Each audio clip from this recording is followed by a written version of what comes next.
अक्सर आपने सुना होगा कि कई मरीज रूमेटॉइड आर्थराइटिस में या गठिया बाय में शिकायत करते हैं कि कुछ स्पेसिफिक चीजें खाने से उनके शरीर के अंदर दर्द, सूजन बढ़ जाता है। जैसे अगर इस प्रकार के मरीज दही का ज्यादा सेवन कर लें, छाछ ज्यादा पी लें, दर्द बढ़ जाता है। रेड मीट का कंजम्पशन ज्यादा कर लें, दर्द बढ़ जाता है।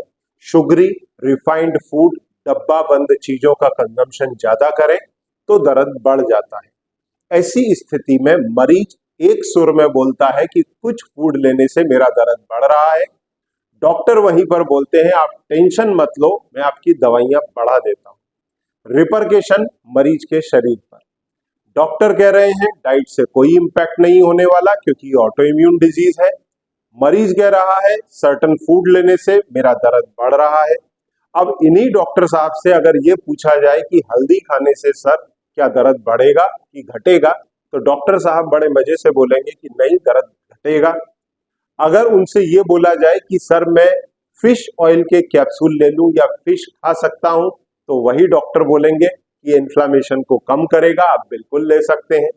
तो डॉक्टर साहब खुद बोल रहे हैं कि कुछ फूड से आपका दर्द, सूजन घटेगा। वहीं दूसरे पल अगर डॉक्टर से ये पूछें कि रूमेटॉइड आर्थराइटिस में क्या डाइट का रोल है, तो बोलेंगे कोई रोल नहीं है, कुछ भी खाओ। अब अगर आप आयुर्वेदिक डॉक्टर के पास जाएंगे तो वो बोलेगा कि रूमेटॉइड आर्थराइटिस में आपके पेट का मेन रोल है।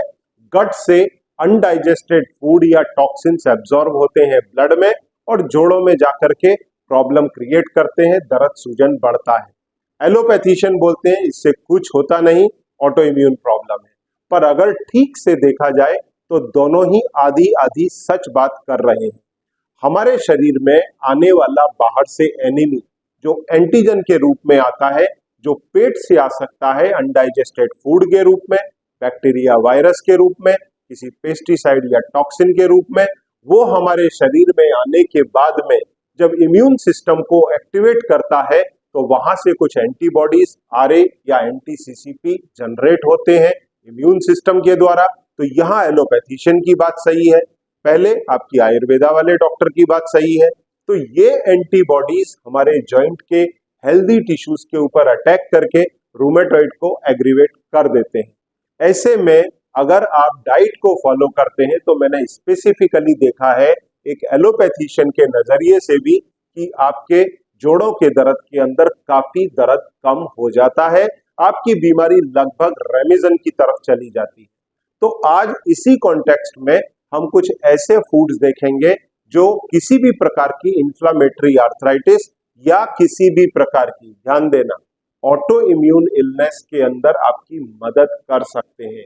ऑटो इम्यून इलनेस खाली रूमेटॉइड ही नहीं है, ऑटो इम्यून इलनेस कई सारी है, जैसे इवन स्किन में सोरियोसिस, एसएलई, ल्यूपस जिसके कारण जॉइंट्स में भी आगे जाकर के पेन होता है, या फिर एंकाइलोजिंग स्पॉन्डिलाइटिस। तो इस प्रकार की कई सारी ऑटो इम्यून डिजीजेज हैं जो कई बार डायरेक्ट जॉइंट पर इंपैक्ट करती हैं, कुछ कुछ सालों के बाद इंपैक्ट करती हैं, जैसे ल्यूपस और सोरियोसिस।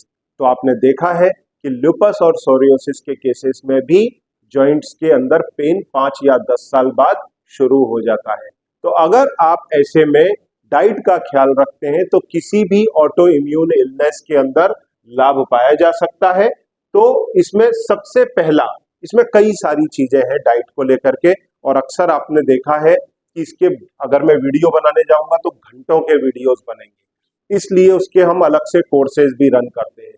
पर यहाँ हम कुछ फूड्स की चर्चा करेंगे, उन फूड्स को अवॉइड करके आप खुद महसूस कर सकते हैं कि आपके इंफ्लामेटरी आर्थराइटिस में भारी कमी आई, जिससे आपके दवाइयों के डोजेस घटने लगते हैं और आपकी बीमारी रेमिजन की तरफ जाने लगती है। तो अक्सर मैं 5 चीजें आपको गाइड करता हूँ, डाइट, उसके बाद में योगा एक्सरसाइज, बाद में हर्बल सप्लीमेंट जो आपके जोड़ों की हेल्थ की केयर ले, फिर अगर इन 3 के बाद चौथा जरूरत पड़ता है तो फिर आपको एलोपैथिक दवाइयों का सपोर्ट लेना पड़ सकता है, और लास्ट में आपको ब्लड टेस्ट कराना जरूरी है। और जो आपको सप्लीमेंट्स दिए जाते हैं, जैसा आपको मालूम है जॉइंट फ्रेश और 4 स्टेप, तो आइए उन चीजों की चर्चा हम किसी और दिन करेंगे। हम देखते हैं कौन से फूड आपके पेन को बढ़ा सकते हैं या जिनको अवॉइड करने से पेन घट सकता है, तो सबसे पहला है नाइट शेड वेजिटेबल्स। आखिर ये नाइट शेड वेजिटेबल्स होती क्या है? तो ये जो वेजिटेबल्स हैं सोलेनेसी ग्रुप को बिलोंग करती है वे सारी की सारी वेजिटेबल्स, और इसके अंदर मोर ओवर टोमेटो, पोटैटो, ये देखिए टमाटर, आलू, ये दो चीजें सबसे अधिक प्रोमिनेंट है जो आप अक्सर फूड में लेते हैं। All type of hot peppers, chilli peppers, bell pepper, jalapenos peppers इसके अंदर आते हैं। ये देखिए ये मिर्चियां इस प्रकार की। फिर उसके बाद में एग प्लांट, ये रहा एग प्लांट। तो ये चीजों को कंज्यूम करने से आपका दर्द बढ़ सकता है। और क्यों बढ़ता है? क्योंकि इसके अंदर एक कंपाउंड सोलेनाइन या फिर एल्केलॉइड्स होते हैं, ये आपके पेन को बढ़ा सकते हैं। ये आपके शरीर में इन्फ्लामेशन बढ़ाते हैं, डाइजेस्टिव इश्यूज क्रिएट करते हैं, और साथ में कुछ लोगों में ये एलर्जिक भी रह सकते हैं। तो इसलिए रूमेटॉइड के हर मरीज को ये बोला जाता है कि आप अपना एलर्जी टेस्ट भी करें, और अगर इनमें से कुछ चीज एलर्जिक है तो उसको तो पहली फुर्सत में बंद करें। और सेकंड है मिल्क प्रोडक्ट्स। तो मिल्क प्रोडक्ट्स भी आपके दर्द को बढ़ा सकते हैं, कुछ लोगों में पॉजिटिव इंपैक्ट, कुछ लोगों में नेगेटिव इंपैक्ट। तो नेगेटिव इंपैक्ट की जहां तक बात है, मिल्क का जो प्रोटीन होता है केसिन्स, ये इन्फ्लामेशन को ट्रिगर कर सकता है कुछ लोगों के अंदर। ऑटो इम्यून रेस्पॉन्स को डेयरी प्रोडक्ट्स बढ़ा सकते हैं, जिसमें चीज, पनीर, इस प्रकार की चीजें, मिल्क प्रोडक्ट और दही तो खास तौर से। तो इस प्रकार की चीजों को अवॉइड करिए, परंतु डेयरी प्रोडक्ट के कई बार बेनिफिट भी हैं। देखिए जब हम प्रोग्राम शुरू करते हैं ना, तो 3 मंथ के लिए फुल रेस्ट्रिक्टेड डाइट रखते हैं, जिसके अंदर मिल्क प्रोडक्ट सारे बंद कर दिए जाते हैं। उसके बाद में 3 मंथ्स के बाद में मिल्क प्रोडक्ट को भी देना शुरू करते हैं, और ये देखते हैं कि इसका इम्पैक्ट आपके जॉइंट्स पेन पर क्या है। पर मोर ओवर ये देखने में आता है कि दही जैसी चीज अगर देते हैं या छाछ देते हैं तो दर्द कंट्रोल मुश्किल से होता है। पर कुछ मिल्क प्रोडक्ट पेशेंट टॉलरेट कर पाते हैं मॉडरेशन के अंदर, क्योंकि मिल्क के कुछ बेनिफिट्स भी हैं, जैसे इससे कैल्शियम और विटामिन डी मिलता है, और साथ में प्रोबायोटिक के रूप में भी काम करता है, जैसे योगर्ट्स, या फिर क्योंकि वो गट के जो हेल्दी बैक्टीरियाज है उसका परसेंटेज को बढ़ाने में मदद करता है। पर अक्सर जो मैं अपनी प्रैक्टिस के अंदर देखता हूँ, कर्ड, छाछ, इन चीजों से अक्सर मरीज का दर्द बढ़ जाता है। तो रेस्ट्रिक्टेड पीरियड में तो ये नहीं दिया जाता, पर फिर उसके बाद में 1 बाय 1 ओपन करके देखते हैं कि क्या लेने से दर्द बढ़ रहा है। उन चीजों को लाइफ टाइम के लिए फिर बैन लिस्ट के अंदर डाल दिया जाता है। तो मिल्क प्रोडक्ट भी इनिशियली रेस्ट्रिक्टेड लिस्ट में ही आते हैं, तो इनका इस्तेमाल भी अगर आप कर रहे हैं तो सही से करें, ध्यान से करें। और एलर्जी टेस्ट में अगर आप इसके लिए एलर्जिक पाए जाते हैं तो कतई इसका प्रयोग ना करें। पर इसका मतलब ये नहीं है कि आप देसी घी का इस्तेमाल नहीं कर सकते, देसी घी एक उसमें एक्सेप्शन है। इसके बाद में जो थर्ड और इम्पोर्टेंट चीज है वो है ग्लूटेन। ग्लूटेन कई अनाजों में होता है, इसमें सबसे अधिक इम्पोर्टेंट है आपकी गेहूं की रोटी। तो गेहूं और जौ और एक रे करके एक और आता है जो गेहूं के जैसा ही है देखिए देखने में, और इनके अंदर ग्लूटेन अच्छी मात्रा में है, करीब 10 से 12 या 14% तक। तो ग्लूटेन एक प्रोटीन है, और इसके कारण भी इन्फ्लामेटरी रेस्पॉन्स ट्रिगर हो सकता है।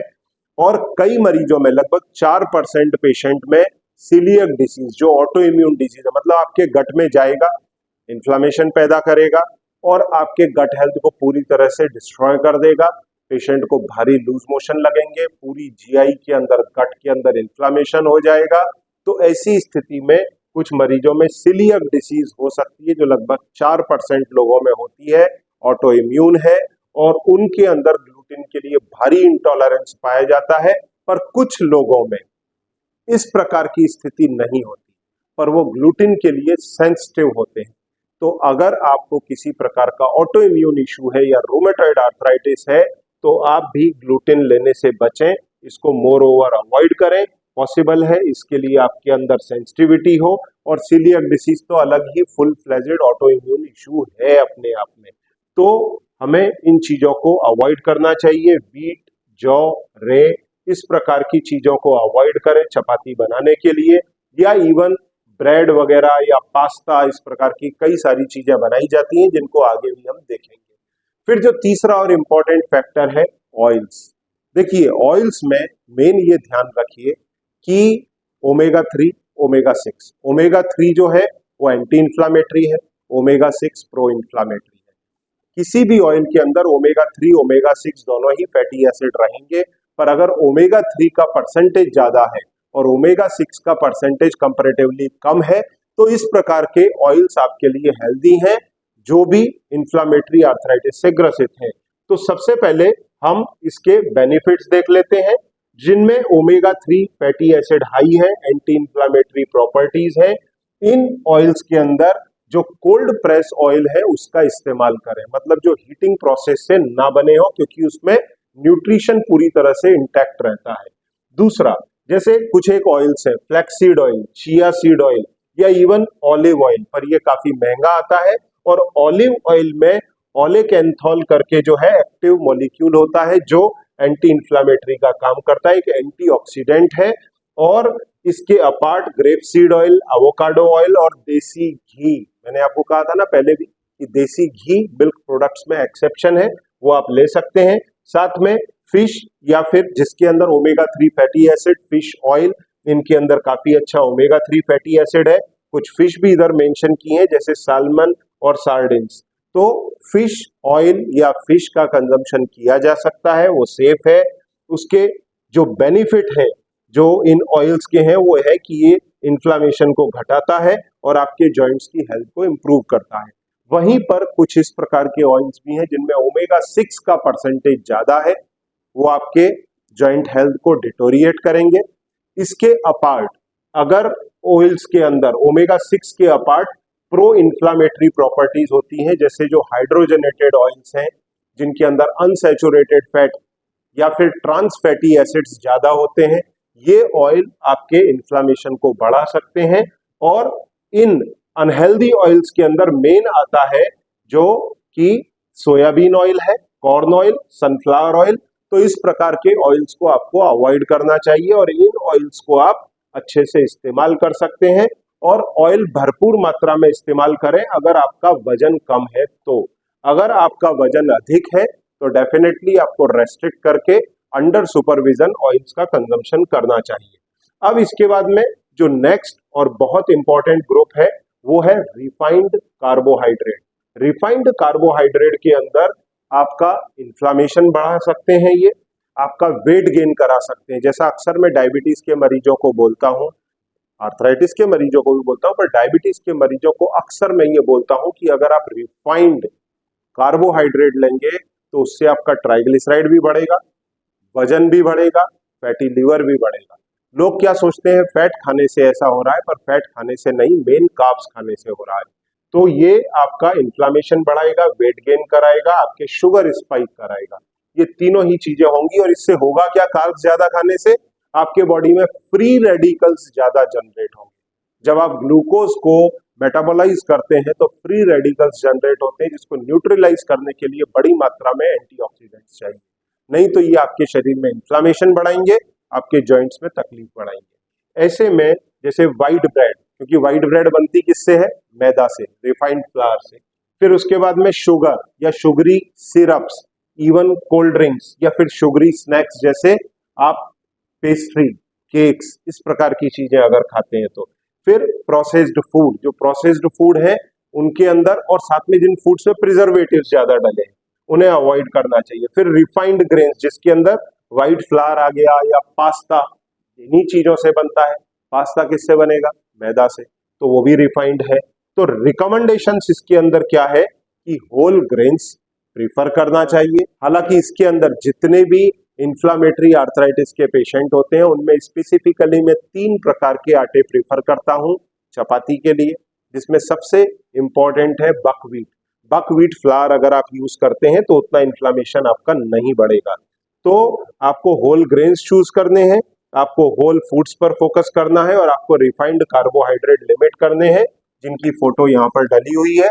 इसके अंदर राइस भी आता है, ब्रेड आते हैं, या फिर आपके ये पास्ता आता है, कोल्ड ड्रिंक्स आते हैं, या फिर बिस्किट्स और कुकीज आते हैं। आप होल ग्रेन की बनी हुई चपाती ले सकते हैं, उसमें भी आपको ग्लूटेन अवॉइड करना है। कई सारे ऐसे ग्रेन्स हैं जिनको आप प्रीफर कर सकते हैं। अब अगर आपको भी इंफ्लामेटरी आर्थराइटिस है और आप चाहते हैं कि इसका नियर रेमिशन हो, तो इसके लिए आपको जरूरी है डाइट को ठीक से फॉलो करना। और डाइट इतनी ही नहीं है, करीब 250-300 चीजें हमारे भोजन में है बेयर मिनिमम, जो अक्सर हम डेली में कंज्यूम करते हैं। तो इन सारी चीजों के बारे में जानना, उसको फॉलो करना, वो एक बड़ा टास्क हो जाता है। और इसीलिए हम लोग रन करते हैं इन्फ्लामेटरी आर्थराइटिस रेमिशन डाइट के प्रोटोकॉल्स। तो ये अगर आप भी इन्फ्लामेटरी आर्थराइटिस से ग्रसित हैं तो इस प्रोग्राम को ज्वाइन कर सकते हैं। और जो मैंने आपको फूड्स बताए उनको फॉलो करके आप इस कॉन्फिडेंस में आ सकते हैं कि हाँ, इन फूड्स को अवॉइड करने से आपके बॉडी में, आपके पेन में, इन्फ्लामेशन में सुधार आता है, आपका सीआरपी लेवल घटता है, आरए एंटी-सीसीपी का लेवल घटता है। तो उसे देखते हुए कॉन्फिडेंट होकर के अगर इन प्रोग्राम्स के माध्यम से आप जाते हैं तो सबसे पहला डाइटरी प्रोटोकॉल फॉलो करें। इसके साथ में योगा क्लासेस कराई जाती हैं। फिर आपको कुछ हर्बल सप्लीमेंट जैसे जॉइंट फ्रेश 4 स्टेप दिए जाते हैं जो आपकी जॉइंट की हेल्थ को इम्प्रूव करते हैं।